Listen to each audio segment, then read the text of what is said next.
Welcome back to The Price of Business. I'm your host, Kevin Price, talking to you about you and your business. As I promised, Lee Kaplan, he's with Smizer, Kaplan, and Veselka, the law firm here in Houston, Texas. Really an amazing law firm, and he's an amazing attorney. He's been with our show for a long time, and he's really was one of the very first people that came to mind as someone I wanted as a guest on our inaugural show here on The Price of Business.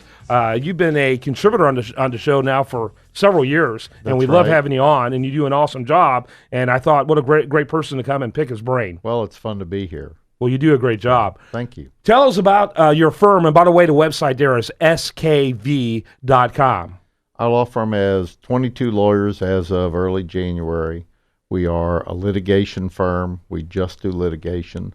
Everything from white-collar work to contract cases, securities lawsuits, patent, trade secret lawsuits. So the whole gamut of commercial activity, trials, arbitrations, and appeals. Yeah. And we have just a number of lawyers who have a lot of moxie and get after cases when we're hired. Yep, very good. Talk a little bit about, one of the reasons why we like to get you on is because of the insight you bring on the political front. I love chatting with you about that. I think you bring a lot of wisdom and discernment, about a week or so ago, Lindsey Graham has gotten out of the race. A lot of people's political futures is precarious, in particularly on the GOP side. It seems like Martin O'Malley's going to keep going just mainly because he likes to talk to a bunch of people whenever there is a debate. He doesn't seem to be catching on. But the GOP race has been really interesting to watch, not in a necessarily a good way, kind of like watching two trains collide, that type of ooh and ah. Well, you have all these establishment candidates dividing up what presumably is an establishment vote, but among the Republican activists, there may not be as much of the establishment vote as you think. And frankly, Lindsey Graham was an unabashed defense hawk. And he was a guy who was common sense. As I heard him say maybe a month ago on a radio interview, he said, look, if we want to do something about the deficit, you cannot fail to talk about revenue. If you won't talk about revenue, you'll never get enough people to have a budget deal. And so we're going to have to talk about revenue. And I thought to myself, well, there's a Republican who's saying something pretty straightforward, and obviously that didn't catch on very much. Right. He never got off the second stage, and sometimes he wasn't even on the second stage. Right. He was a sensible guy. He was always hanging on to the very edge. And, of course, you talked about him being a hawkish candidate, no question about it.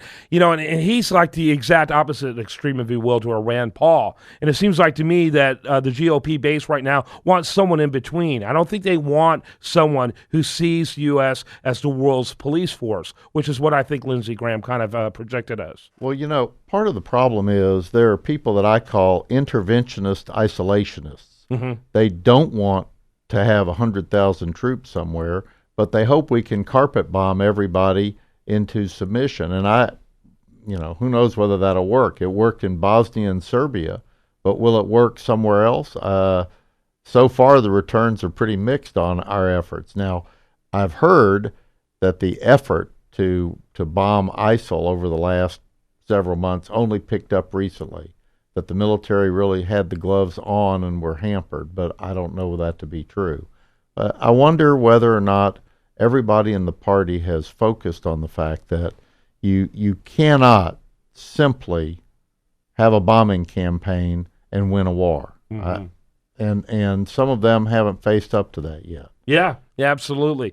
And he sounds like the type of guy that probably would have been willing to put troops on the ground if he were elected president again. That's right. He called for 10,000 troops. Even President Obama said, I may not agree with anything he says, but at least he has an articulated plan. Nobody else has a plan except to carpet bomb somebody out of existence. Yeah. Lee Kaplan. With Smizer, Kaplan, and Veselka, and skv.com. We're going to hold you for another segment. Great. All right. Do you want to remind a listener there and the viewer, best content here shows up over there at usdailyreview.com. Make sure while you're there you like it on Facebook, follow it on Twitter, and this is The Price of Business.